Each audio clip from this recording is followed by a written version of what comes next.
किसन धवाले याने आमच्या घरात आलेला साप धामीण पकडली.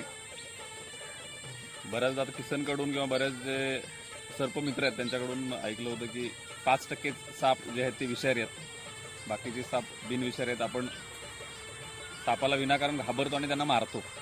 तसं न करता